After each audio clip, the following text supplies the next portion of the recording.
थाना फ़कीरवाली की हदूद में 432 6R कब्रिस्तान के करीब से 22 साला नौजवान मोहम्मद बूटा की तशद्दुदज़दा लाश मिली।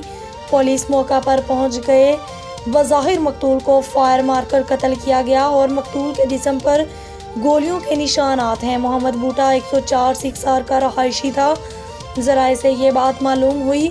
मकतूल कल शाम से घर से गायब था। पुलिस थाना फ़कीरवाली और दूसरी टीमें मौका पर पहुंच गई। इब्तदाई तफ्तीश जारी है।